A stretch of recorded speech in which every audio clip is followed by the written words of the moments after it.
This video was created for an IT research project through George Mason University. In this video, I will discuss the history and possible future of the UAV in aviation while comparing the technology used in two different types of UAVs.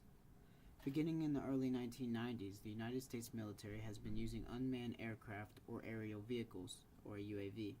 Since then, the United States and other governments around the world have begun to develop the technology used in the first UAV to build a more sophisticated and efficient aircraft.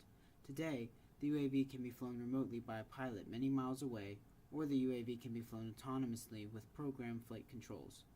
These aircrafts are used mostly for reconnaissance and attack missions. Due to the evolving technology of the UAV, they're officially now called an Unmanned Aircraft System, or UAS, although this official name is not widely recognized. For all intents and purposes, I will refer to the aircraft as a UAV or drone. Background and history. The first known use of UAV-like technology dates back to the 1930s. The Royal Navy wanted to develop a type of aircraft they could use for gunnery practice and invented a radio-controlled plane.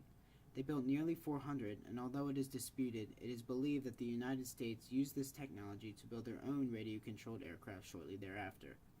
After the Second World War, the U.S. further developed their technology of the radio-controlled planes. They built a new drone for air-to-air and land-to-air practice. They later developed the technology for use in reconnaissance and intelligence gathering. This led to the creation of the Lightning Bug UAV used in Vietnam and South Asia during the Vietnam War in the late 1960s. At the end of the Vietnam War, the United States gave Israel 33 of their Lightning Bug UAVs. Israel then began to further develop this technology and ultimately built many different kinds of surveillance drones in the 1970s and 80s. Israel then sold a number of drones to the Pentagon, who then selected the Pioneer UAV and used it in over 300 missions in the Gulf War. Later, in 1993, the Pentagon used the NAT-750 to support the UN with surveillance in Yugoslavia. After the success of the NAT-750, the company General Atomics created the first Predator UAV in 1994. The Predator was deployed a year later in 1995 by NATO in their war against Bosnian Serb forces. However, the military found that it was inefficient to use the Predator to hunt down a specific target just to use a different, manned aircraft to destroy it. Therefore, they worked towards aiming the Predator. By 2001, the U.S. Air Force was able to arm the Predator and successfully destroy an enemy target with the Hellfire missile. The United States Predator UAV. The U.S. Predator is considered a mid-level height, long-distance UAV. They were developed to limit the loss of personnel in war. It can be used for combat or reconnaissance and is capable of being controlled by its flight crew from miles away. The Predator is run by a 4-cylinder engine, and its electronics are run by a 3-kilowatt starter/alternator.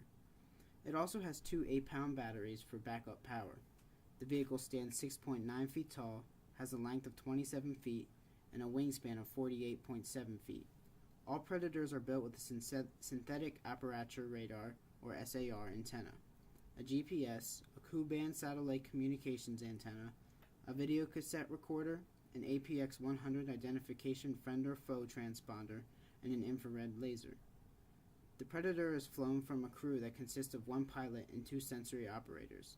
The pilot uses a basic flight stick and basic flight controls. These commands go to the plane over a C-band line-of-sight data link. When the aircraft is out of range of the C-band link, commands are relayed to the Ku-band satellite. Different kinds of the Predator UAV. The RQ-1 Predator. This particular variation of the Predator is used for reconnaissance only. The R stands for reconnaissance, while the Q stands for unmanned vehicle. This variation of the drone is built with special features to complete its assigned missions. It's equipped with a full-color nose camera, which allows the pilot to see what's in front of the aircraft, making it easier to navigate.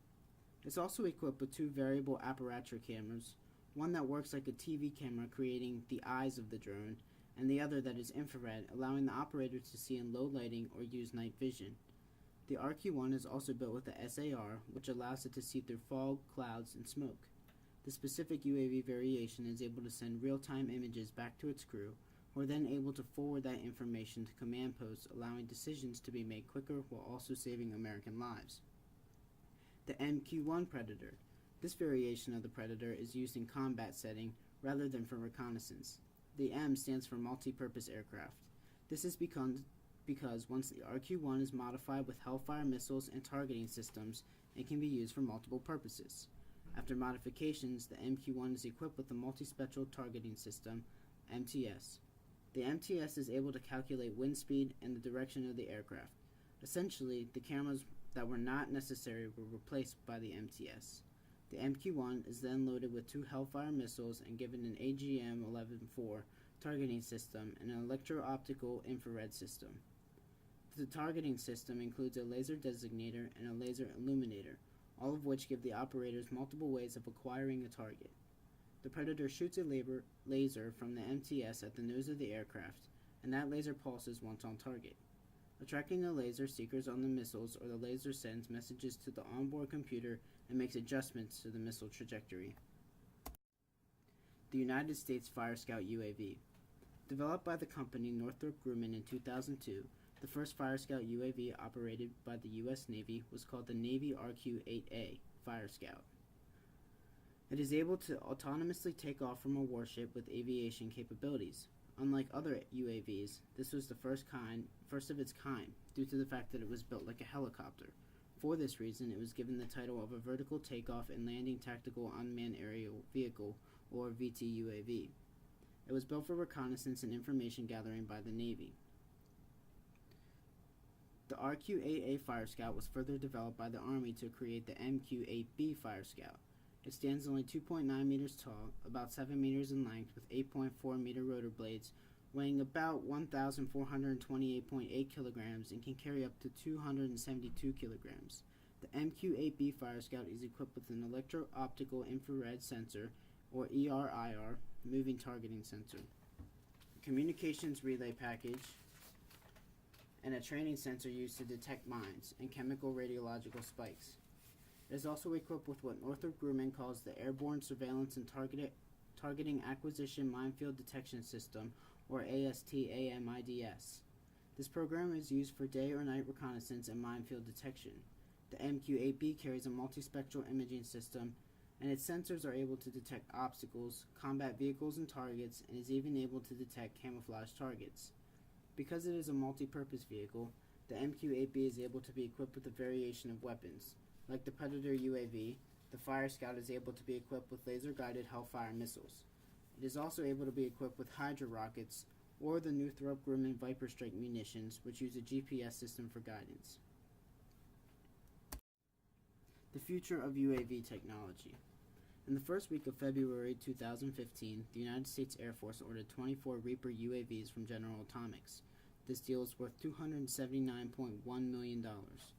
The Reaper is just a bigger, more powerful variation of the Predator UAV, so it's safe to assume that the military will only want to further develop the technology used in drone wars.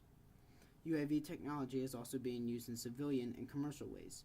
In April of 2013, the company BAE flew an unmanned commercial plane 500 miles. The article covering the event, written by David Sonsty, says the pilot who flew it did so using some of the same technology this paper discussed involving military drones. The pilot insisted that the plane did most of the flying and he only had to make minor adjustments and land the plane. In the same article, Sonsty discussed the agricultural uses of UAVs in Japan, specifically how they are using it for seeding and crop dusting.